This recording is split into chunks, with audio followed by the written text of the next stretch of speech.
नमस्कार, मैं विश्व मोहिनी प्रोग्राम एक कदम सुख की ओर में आप सभी दर्शकों का स्वागत करती हूँ। दर्शकों, जैसा कि आप जानते हैं कि बृहस्पति पर चर्चा चल रही है और बृहस्पति जब खाना नंबर 1 से लेकर 10वें घर तक हो तब वो कैसे फल देते हैं, इसके बारे में आपको बताया जा चुका है। हमें ऐसा क्या करना चाहिए और क्या नहीं करना चाहिए जिससे कि हम बृहस्पति के अच्छे फल प्राप्त कर सकें, ये भी बताया गया। आज के कार्यक्रम में हम जानेंगे कि जब बृहस्पति खाना नंबर 11 और 12 में हो तब वो कैसे फल देते हैं और तब हमें ऐसा क्या करना चाहिए जिससे कि हम बृहस्पति के अच्छे फल प्राप्त करें। ये जानकारी हमें देंगे लाल किताब और ज्योतिष विद्या के माहिर श्री जगमोहन महाजन जी, जो हमेशा की तरह आज भी हमारे साथ स्टूडियो में मौजूद हैं।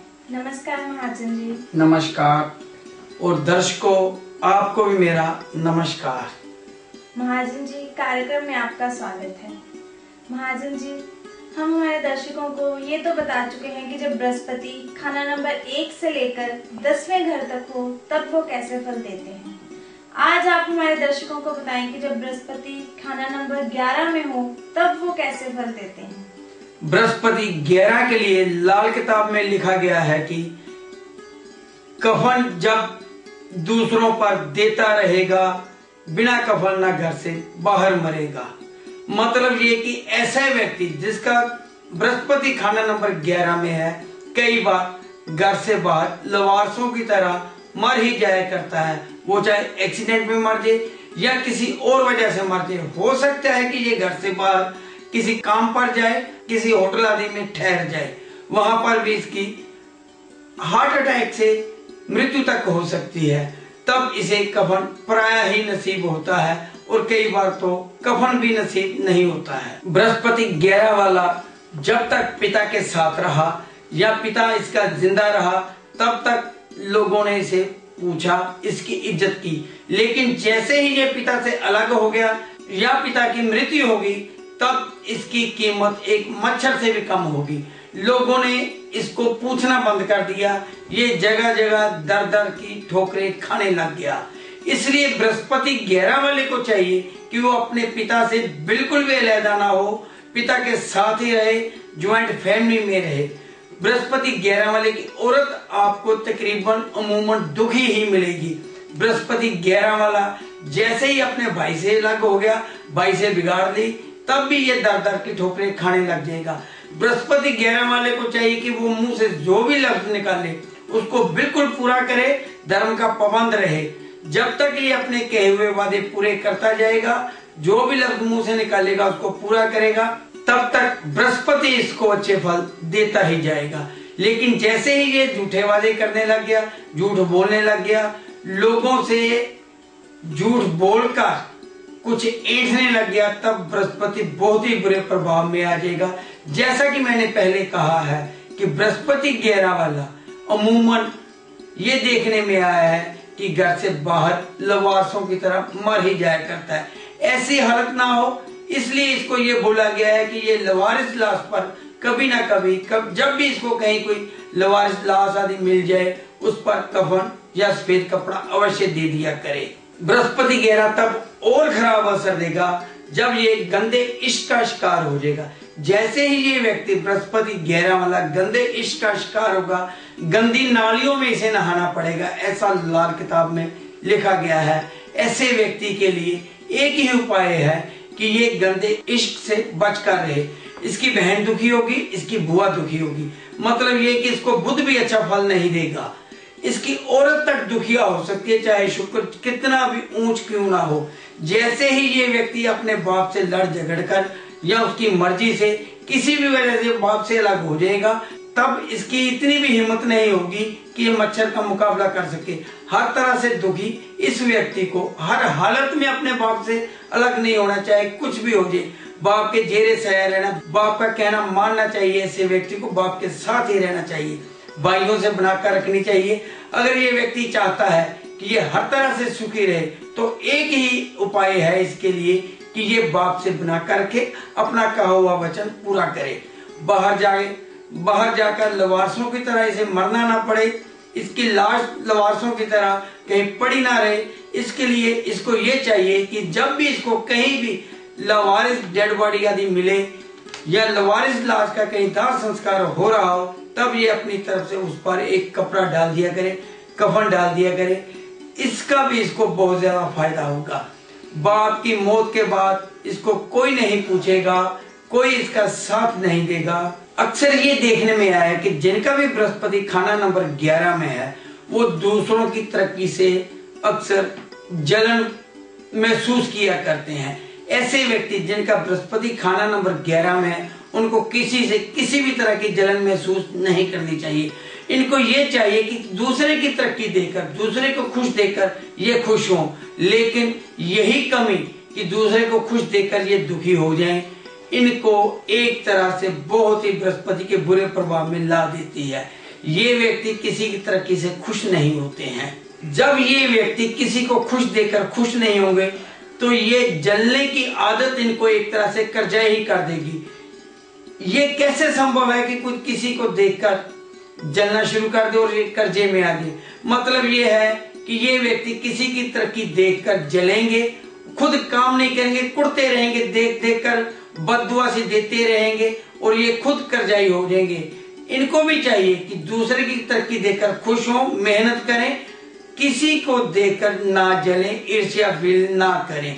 लेकिन ये कमी इनको इतना कर्जाई कर देगी कि देखने वाले भी हैरान हो जाएंगे कि ये व्यक्ति इतना कर्जाई कैसे हो गया। तब ये लोग जगह जगह जाते हैं, अपना जन्म पत्री चेक करवाते हैं कि भाई साहब या ज्योतिषी जी, पंडित जी, मैं बहुत ज्यादा कर्जाई हो गया हूँ, कर्जा कैसे उतरेगा। इन लोगों को कर्जा उतारने की सिर्फ एक ही विधि, इन लोगों को अगर ये लोग चाहते हैं कि ये कर्जाई ना रहे, इनका कर्जा उतर जाए, ये खुश रहना सीख जाएं, किसी की तरक्की देखकर जले ना, बल्कि उसकी हौसला अफजाई करें, खुश हों। दूसरे की तरक्की देखकर इनको खुश होना चाहिए, जिससे कि ये कर्ज मुक्त हो जाएंगे। बहुत ही आसान सा उपाय है कर्ज से मुक्ति के लिए, बृहस्पति 11 वालों के लिए, कि दूसरों की तरक्की से खुश हो, ना जले। अक्सर ये देखने में आया है कि बृहस्पति 11 वाले को लाल किताब वाले या आम वैदिक ज्योतिष करने वाले भी ये कह दिया करते हैं कि केसर का तिलक माथे पर लगाया करें। लेकिन बृहस्पति 11 वाला जैसे ही केसर का तिलक लगाएगा और ऊपर से मीट, अंडा, शराब का सेवन करेगा, मतलब ये है कि जैसे ही वो शनि की आत्माओं का शिकार हो जाएगा, केसर लगाने वाले व्यक्ति को ये शनि की आदतें बहुत ही बुरा प्रभाव देंगी। महाजन जी, आपकी बातों से तो यही जाहिर होता है कि खाना नंबर 11 में बैठे बृहस्पति कुछ अच्छा फल नहीं देते, लेकिन इसको अच्छा करने के लिए कोई उपाय भी तो होंगे। जैसा कि मैं बता चुका हूँ कि बृहस्पति 11 वाले को धर्म का पाबंद होना चाहिए, अपने मुंह से निकाली हुई बात को पूरा करना चाहिए। ये भी एक उपाय है, लोग इसको उपाय नहीं समझा करते। ये प्रिकॉशन भी एक तरह से उपाय ही हुआ करते हैं। अगर जो प्रिकॉशन आपको सुझाई जाती है वो भी करें, उसको उपाय के तौर पर माने, तो आपको बहुत ही ज्यादा फायदा होगा। बृहस्पति 11 वाले को चाहिए कि वो बाप से बनाकर रखे।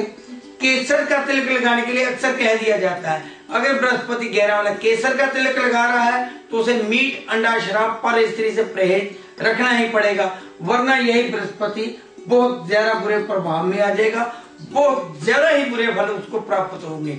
हो सकता है कि ऐसा व्यक्ति जो केसर का तिलक भी लगा रहा है, मीट, अंडा, शराब का सेवन भी कर रहा है, कि बाहर कहीं लवारसों की तरह उसकी मौत ना हो जाए। बृहस्पति 11 वाले अक्सर लवारसों की तरह मरते हुए देखे गए हैं, इसलिए इनको ये उपाय भी सुझाया जाता है कि ये इनको जहां कहीं भी कोई डेड बॉडी आदि मिले जो लवारिस हो, उस पर ये सफेद कपड़ा डाल दिया करें। उपाय भी यही है, प्रिकॉशन भी यही है, कि ऐसा नहीं है कि जो जिस उपाय के लिए आपके रुपये लगे, हजारों रुपए खर्च होते हो, वही उपाय होता है। प्रिकॉशन भी एक तरह से उपाय ही होता है। अगर आप भी बृहस्पति के अच्छे फल प्राप्त करना चाहते हैं, तो जो भी प्रिकॉशंस और उपाय महाजन जी ने सुझाए हैं, उन्हें आप अवश्य ही अपनाएं। महाजन जी, बृहस्पति जब खाना नंबर 12 में हो, तब वो कैसे फल देते हैं? बृहस्पति खाना नंबर 12, दुआएं भले की गर तू सबकी करेगा, खजाना ना तेरी ताकत का घटेगा। मतलब ये कि बृहस्पति 12 वाले को सबकी दुआ, सबके भले की दुआ ही करनी चाहिए। अगर ये ऐसा ही है, तब इसकी ताकत कभी नहीं घटेगी, इसका खजाना कभी नहीं कटेगा। इसके साथ ही बृहस्पति 12 के लिए ये कहा गया है कि चुप समाधि वर्षा सोने की। मतलब ये है कि ये व्यक्ति बृहस्पति 12 वाला जितना कम बोलेगा उतना ही ज्यादा ये सोना कमाएगा, इसका धन दौलत से भरपूर रहेगा।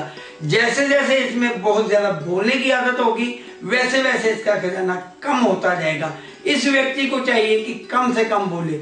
आप अक्सर देखें कि जो व्यक्ति बहुत ज्यादा बोलते हैं कई बार लोग उसको पसंद नहीं करते, क्योंकि जब हम बहुत ज्यादा बोलते हैं तो जुबान फिसल जाया करती है। इसलिए बृहस्पति 12 वाले को चाहिए कि वो सोच समझ कर बोले, नाप तोल कर बोले। जितना कम बोलेगा उतना ही ज्यादा इसका घर दौलत से भरपूर होगा। लेकिन इसके साथ एक बात और है कि बृहस्पति 12 वाला जब लोगों के भले की दुआई करता जाएगा तो भी इसके घर का खजाना बढ़ता ही जाएगा। लेकिन जब किसी ने इसको सताया, जो कोई इसको सताएगा बृहस्पति 12 वाले को, वो खुद ही बर्बाद होना शुरू हो जाएगा। बृहस्पति 12 वाले को ये एक तरह से कुदरत की तरफ से मिला हुआ वरदान ही है। अगर वो बिल्कुल सही है, नेक नीति वाला है, ईमानदार है, लोगों का भला चाहता है, कम बोलता है, अगर लोग उसको सताना शुरू कर देंगे, उसको सताएंगे, तब वो खुद ब खुद ही बर्बाद होना शुरू हो जाएंगे। बृहस्पति 12 जब भी मंदे प्रभाव में आएगा, ऐसा व्यक्ति जिसका कि बृहस्पति खाना नंबर 12 में हो, भिक्षा मांगने का आदी हो जाएगा। लोगों के सामने हाथ फैलाना शुरू कर देगा, उनके सामने गिड़गिड़ाना शुरू कर देगा।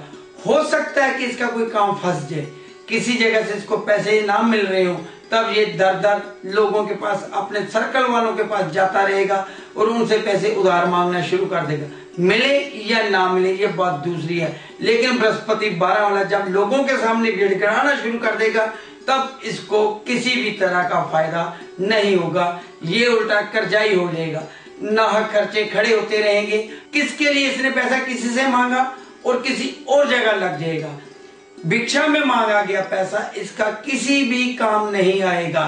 हो सकता है कि ये किसी और काम के लिए पैसा मांग रहा हो, लग किसी और जगह जाएगा पैसा। पैसा तो लेने गया कि इसने काम में लगाना है, लेकिन पैसे आगे से मिल भी गए, किसी ने इसको पैसे दे दिए, यार दोस्त है, सर्कल में है, व्यापारी है, इसका कोई भी यार दोस्त है, पैसे दे दिए। पैसे तो लेके ये इसने कोई मशीन लेनी है, फैक्ट्री खड़ी करनी है, मशीन के लिए पैसे कम हो रहे थे, मांग लिए पैसे। इसको भी एक तरह से हाथ फैलाना या भिक्षा मांगना ही कहा जाएगा। पैसे घर ले आया, घर में पैसे रख दिए, या तो वो चोरी हो जाएंगे या घर में उसी रात को इस तरह से बीमार होगा कि तुरंत उसको हॉस्पिटल ले जाना पड़ जाएगा, मशीन फिर नहीं आएगी। इसका उधार में लाया गया पैसा, मांग कर लगाया आया गया पैसा किसी और जगह लग जाएगा, कोई और इससे उधार मांग कर ले जाएगा, या किसी और वजह से ही वो पैसा जिस काम के लिए मांगा गया बिल्कुल काम नहीं आएगा। इसलिए बृहस्पति 12 वाले को हाथ फैलाने की मनाही की गई है। बृहस्पति 12 वाला भी कई बार गले में माला आदि डालने का आदी हो जाता है, तब भी बृहस्पति 12 बहुत ही बुरा प्रभाव देता है, बहुत ही बुरे फल देता है। बृहस्पति 12 जब भी बुरे प्रभाव में आएगा, ऐसे व्यक्ति साधु संतों की, बाप की, टीचरों की, अध्यापकों की इज्जत बिल्कुल नहीं करता है। इसको चोरी की आदत भी हो सकती है। इसलिए बृहस्पति 12 वाले को चाहिए कि इन आदतों से बच कर रहे, घर के बुजुर्गों की, साधु संतों की, अध्यापकों की सेवा करे, उनका इज्जत मान करता रहे। जहां तक हो सके चोरी की आदत से तो इसको बिल्कुल बच कर रहना चाहिए, वरना यही बृहस्पति 12 इसको बहुत ही ज्यादा बुरा प्रभाव देगा।